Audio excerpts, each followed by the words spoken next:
Well, a new wave of female leaders is rising. It's great to see when it comes to the C-suite, the private sector, something we're also looking forward to seeing in governance. So while we wait on the governance bit, let's talk about the women doing great stuff in well, the private sector. We have joining us Ife Okafor, an IT professional, parenting educator, and a wholeness coach.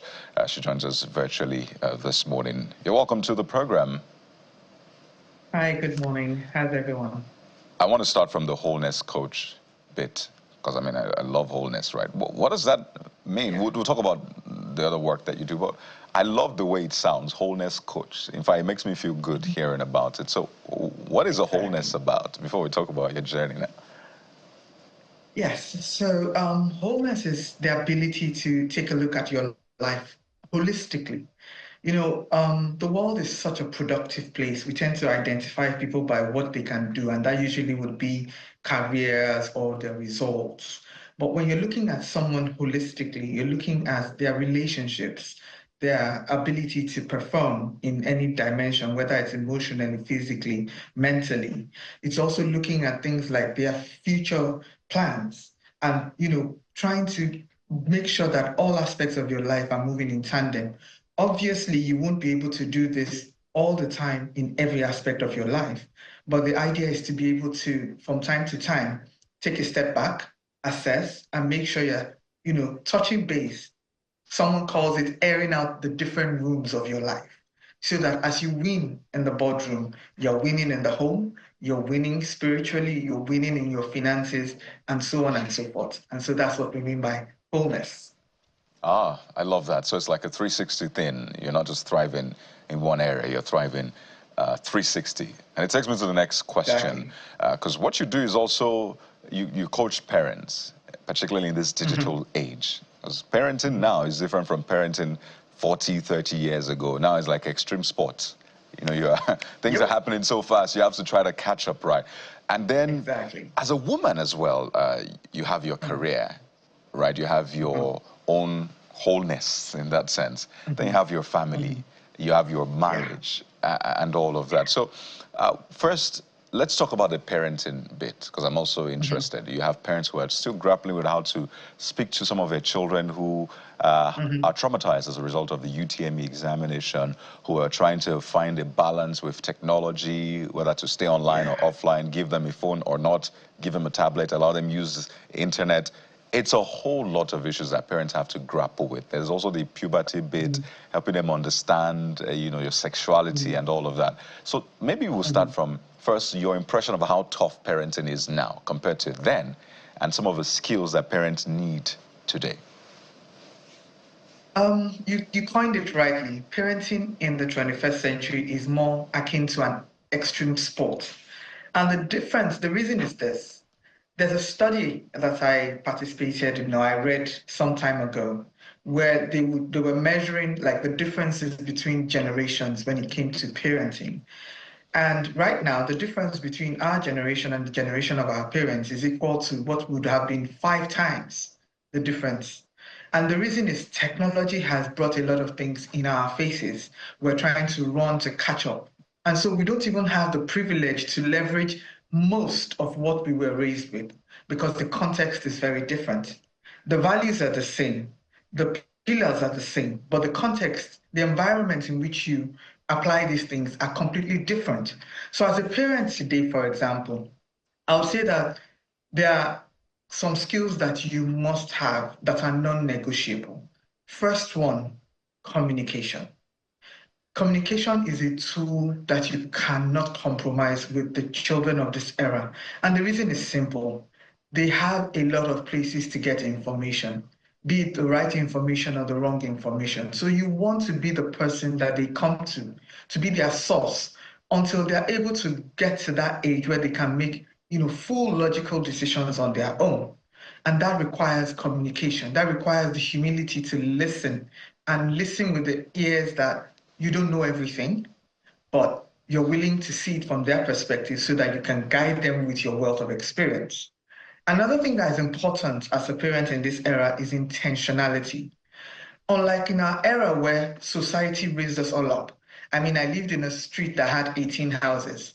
And if you did anything, rightfully or wrongfully in that time, you knew that there was a parent, not necessarily even your parent, who was ready to, guide you or advise you or scold you with love if needs be.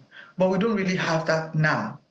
So now we need to be able to, be intentional about what we want. How do we view our children? How do we, want to make sure that they are able to grow to the fullest potential? And how are we ensuring that that is happening? And then for me, because I'm Christian, if you do not have God on your side, then it's really gonna be tough. That's all I can say. Be it Christian, be it Muslim, you just need to have that higher being who is keeping you grounded. So those are my top tools. There's a lot to glean from you. In fact, as a matter of fact, there are certain things I would like you to speak. So, as far as the issue of parenting and all of that is concerned, but just to fix a bit of some issues, technical issues, let's just take a quick break. We'll be right back. All right.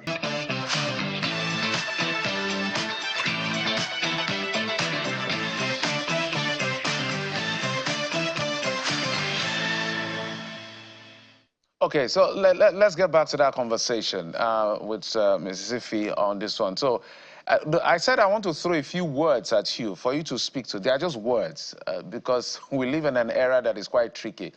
And this particular one is both for the children and for the parent. The word is focus. That's a huge word in this era. In an era where you have instant gratification, there's a lot of information coming at you. It is really difficult to focus. Now, for the parents, I mentioned that you have to be intentional. That's another way of saying you need to be focused. And the only way you can be focused is if you know what your long-term plan is for yourself, for your family, for your children. You need to view your children not as you see them today, but as you want them to be. Because what that does for you is it helps you tune out the noise. If this is not working in the agenda we're working towards, then we just keep it on the side and we focus. Now, for the children, I tell parents that they greatly underestimate the pressures that children are going through today, be it bullying, be it drugs, be it alcohol, be it screen time, be it just even trying to be yourself, your identity. And the challenge, the major difference between our era and this current era is that for most of these things, you had to go to it to encounter it, and then you had to make a choice. For the child of today, it comes at them, especially if they're a child who's online, whether social media, whether school, as long as they're online, the chances of these things coming to them is very high. And so again, it comes back to the parents. What values are you giving your children so that they have those as anchors to be able to resist what is not their business? Secondly, what life skills are you giving your children? And I'm not talking about the statements we used to say, those fallacies that we would say, oh, if you look at a young man, you'll get pregnant. You need to give children real hard, information and give them skills with which they would avoid it. So for my teens, for example, we've actually had the conversation of what to do if you go for a party, even if it's a house party, and you feel funny. What's the first phone number you call? They need to know instinctively that the first number they should call is mom or dad. That conversation needs to be had, and that has to be registered in their brain so that we don't pray for it to happen. But should it happen, they already have an established line of action to be able to take. And so for children, focus is different from when we were children. They have a lot of pressure academically, they have a lot of social pressures, and as parents, we need to have those conversations so that they can align their values with whatever it is they're working towards and not get distracted. As you can see, it comes back to communication. All right, the next word before Kylie comes in is the word finance. The reason I'm saying, and this is just for parents, because there's a lot that goes into chasing money. And the opportunity cost sometimes is quite detrimental. So I would like you to speak to that as well. This is a tricky one because, I mean, whether we like it or not, money makes the world go round. Money eases some problems. But the thing as a parent is you need to weigh what is, what is important to you, what is valuable to you, what are your priorities. If your priority, for example, is to ensure that you have a wholesome relationship with your children in 20, 30 years' time, then it will give you some perspective as to that deal that you're chasing or that thing, that comfort you want to give that child. It's relative. Comfort is relative. There are families who eat 2 meals a day but are bonded and are very happy. And there are families who have everything at their disposal, but they're barely even having conversations. It's not easy. It's not as clear cut as what I said, because whether we like it or not, we must earn a living, we must make sacrifices. But how you make those sacrifices and what you're sacrificing is dependent on what you want to achieve in the end. Oh, it's a really tough one. And I imagine, right. I say it's a really tough one, and I imagine that parents have to just juggle some of these issues from time to time. But what is the future looking like for you when you look at the dashboard in that sense? Because I know they always tag generations as Gen Alpha. I mean, millennials were the big thing then. They were the very, tough to deal with generation. Then Gen Z came and they said, millennials, we're sorry. We apologize for thinking you were tough, because Gen Zs they take it up a notch. Then there's Gen Alpha. There's another generation, and there's a lot of talk around sexuality, for example. There's a lot of cross-cultural. There's a mix. You have young people watching content from certain countries in Asia, for example, and they want to imbibe that culture. There's also the challenge of sexuality, what they're being taught in school. Is this something to introduce them to early and tell them it's just male and female for us? Or just allow them explore and find their way. So really, I come back to the question of the future. What does the future look like for you when you look at all of these issues? Well, I see two trajectories, and one would be if we didn't take intentional action, and the other would be if we took intentional action today. And that is what has inspired me to get involved. So if we don't take action, then we're going to have a generation that did not have all the information and have made lifelong decisions based on perception, not necessarily reality. But if we do take action, and when I say take action, I mean in our homes, because every family is a building block of society, whether it's national society, whether it's the world at large. If we begin to take action in our homes, if parents understand what exactly they're dealing with now and are not left in the disillusion that they're raising children the way they were raised. No, you are not.